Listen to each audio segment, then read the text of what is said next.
Hey guys, welcome back to Two Peas in a Podcast with your host Chesney. We are 1 P down. She is going to do her vlog on Florida, and I'm going to do a solo podcast today. I'm going to do a dive on true crime case of John Wayne Gacy. John Wayne Gacy was born March 17th in 1942 in Chicago, Illinois. He was born into a small working-class Catholic family. His father was very strict, violent, an alcoholic, and was abusive. His mother was very gentle, but she could not stop the abuse from the father. Gacy was always trying to gain approval from his father, which is very important for his future. His childhood trauma was from the late 1940s to 1950s. From when I was doing research, I found out that from the abuse details, he was beaten with a razor strap, called names, always compared to his sisters, and would be publicly humiliated from his family. He had a heart condition, which caused frequent fainting, and then a serious head injury around the age of 11, which caused him to have major blackouts all the time. He could never meet his father's expectations of masculinity, and this caused a bunch of shame, needs, like the need to perform for approval. He had emotional depression, and he would always hide his real self and present what people wanted him to see, or what people wanted him to be and what others wanted to see. During his teen years, he was isolated and had a lot of identity struggles. He was overweight, not athletic at all, only had a few close friends, and he preferred adult approval over peer relationships. So throughout his years, he didn't really build any new friends because he didn't care about that. All he cared about was the adults. And he was still struggling to get his father's approval. He became highly involved in school activities where authority figures praise him and give him the attention for what he was doing. And he started being attracted to males, which was later confessed in his confessions. He felt extremely ashamed due to his religious upbringings and his father's view. He had a lot of self-hatred and need for control. Early adulthood and his first success was the early 1960s. He moved away from home. He started working at a shoe company, and he gained a bunch of independence. He reinvented himself. He started going out more. He had more responsibilities, and he was very ambitious. He joined different community organizations, and he learned public speaking. He gained leadership roles, and he developed the mask of normalcy, which is the condition of being normal. And he becomes who people expect him to be, instead of him changing for what thought other people wanted him to be. Now he was. Marriage and double life, 1964 to 1967. In 1967, Gary marries Marilyn Myers, and they move to Waterloo, Iowa. He becomes a KFC manager, and they have 2 children together. He is seen as a model citizen, and people looked up to him. His secret behavior begins, which people don't know about this until he convinced to it, but he started to invite teenage boys over to drink alcohol. He showed, I don't think I'm allowed to say that word on here, but naughty videos, and he initiated not appropriate contact. Patterns forming was he was using his authority and trust for the bad. He targeted younger males and tested boundaries gradually, and was using all of his, now what people are model citizen, for bad. His first arrest in prison, 1968 through 1970. On December 1968, he was arrested, charged with sodomy of a 15-year-old boy. In 1969, he was sentenced to 10 years, and he was diagnosed with antisocial personality trait. And in prison, his behavior was, he was a model inmate. He was very manipulated, and he got a lot of compliments. And he got paroled early in June in 1970. So what was supposed to be a 10-year charge turned to be 1 year. That's what the math is mathing. So he got, in 1969, he got sentenced to 10 years, but then he was out by June 1970. He learned that he could commit serious crimes and regain freedom, and his charm worked on authority figures, and he used that to best of his ability. His marriage did end with Marilyn Myers when he was in prison. So then he soon returned to, So then he returned to Illinois and tried to reinvent himself again, and this was between 1970 and 1971. He moved back to the Chicago area, lived with his mother temporarily, started PMD Contractors, which is his business, and started to begin hiring only teenage boys. He rebuilt his public image where he joins local Democratic Party, volunteers at a bunch of events, and hosts parties for neighbors and other businesses. Then he created Pogo the Clown, which that's what John Wayne Gacy is pretty much known for, is the killer clown. And I'll get more on some of that details later, but he would perform at hospitals and fundraisers, and it was a symbol of trust and friendliness. Because, I mean, a man working as a clown for all these children events, how can you really think bad of the guy? But he was a public entertainer and a private predator.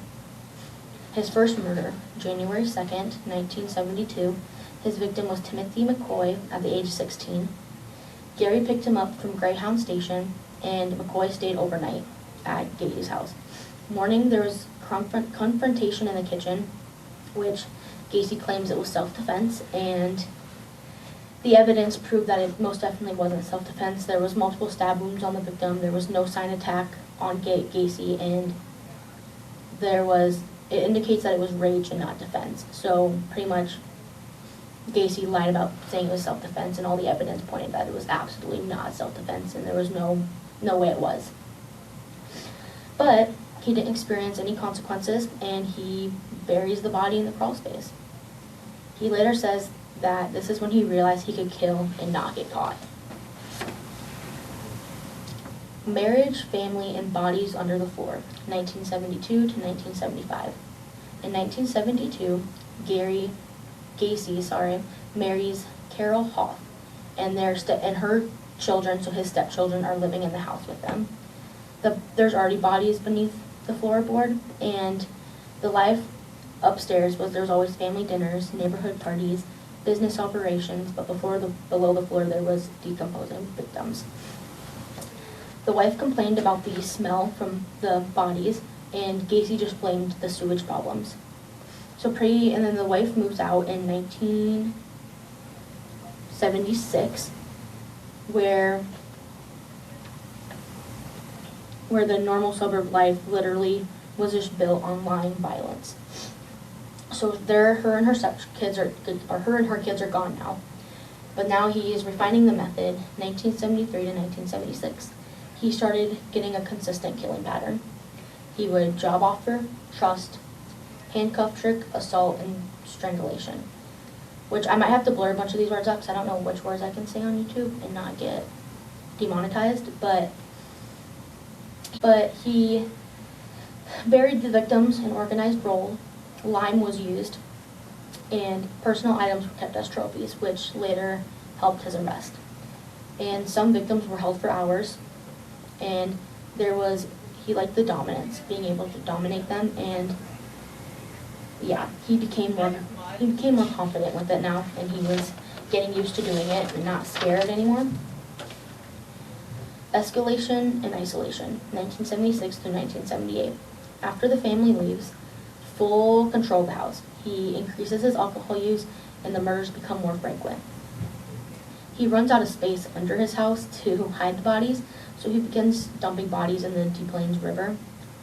But he is still socially active. He attends politic events, he hosts gatherings. He's seen as a helpful neighbor, which his double life is at peak at this moment. And then the survivor that warned the police, March 1978. Jeffrey Riggle, sorry if I butcher these names, he was drugged with chloroform, he was SA'd and tortured, and he was left for the dead, but he ended up surviving. Gacy was arrested but only charged with battery, and he received probation again, which this was the clearest opportunity for him to be stopped and arrested, but they didn't. They let him free again. Robert Priest, age 15, goes missing December 11th, 1978. He leaves the pharmacy to meet with Gacy about a job, and he never returns. What is different about this case than the others is the family pushes it immediately. They don't listen to the, he just ran away, because that was the biggest thing, is all these people were like, the police were like, they just ran away. They'll be back, like, blah, blah, blah. But this family kept pushing, saying there's something wrong. The police treats it as an abduction, and Gacy's the last known contact, so they start focusing on Gacy. In mid-December of 1978, the police watch him 24/7. They note that he's always acting nervous, he drives aimlessly, and he's always watching for the police. Like, he walks out of his door and he's always looking because he knows he's being watched. When the police got a warrant to go inside of his house, the officers smelled decomposing bodies right away, which then they noticed the trap door in the crawl space, which at this moment, Gacy tries to charm the officers. He offers them drinks, talks about his businesses, and he's overconfident that he's going to get away with it again. On December 20th, 1978, the crawl space is discovered. And the second search warrant, the officers enter the crawl space and they see the human's remains immediately. They recovered 29 bodies under the house, others found in the river, and forensic grad mapping was used. On December 21st to the 22nd of 1978, after hours of questioning Gacy confesses. He draws the burial map and describes the murders calmly, he knows it with the back of his hand. He becomes very detached and claims some deaths were accidents, just like his first murder, but with how described he was of all cases and how they all pretty much added up, they knew they were not. So in February 6, 1980, the trial begins, and in March 12, 1980, he gets the guilty verdict. And then March 13, 1980, he is sentenced to death. On death row from 1980s to 1994, he paints clown portraits of him in the pogo, the clown outfit, and those are still going around today. They're worth a lot of money because obviously he painted them when he was in death row. He would give a lot of interviews, and he would alternate between confessional and denial because he was always seeking the attention. He needed the attention on him because he still wanted to be the main person in everybody's life. His execution was May 10, 1994 by lethal injection. He had no remorse and his final words was "nostile." Now I have the victims' names and ages, and from the house, there are 28 from the house and 22 from the river, and there are multiple that are still unidentified remains, which are connected to this case. The ones that were identified under the house was Timothy McCoy, age 16, John Burgess, age 17, Daryl Sampson, age 18, Randall Reffitt, age 15, Samuel Stampin, age 18, Michael Bonin, age 17, William Carroll, age 16, Rick Johnson, 17, Kenneth Perkle, 16, Gregory Goddick, age 17, and I'm sorry if I'm butchering all these names, John Sick, 19, John Prestige, 20, Matthew Bowman, 19, Robert Gilroy, 18, John Murray, 19, Russell Nelson,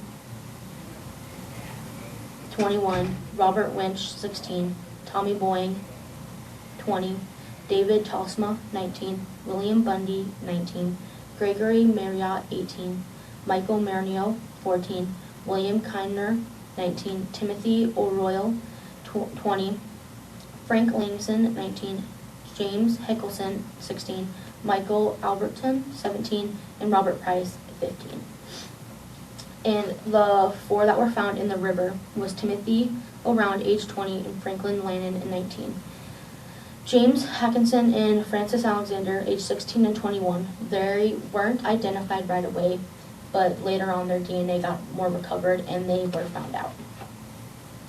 And like I said, there are still unidentified remains connecting to this case. I didn't go too deep into it because I don't know what I can all put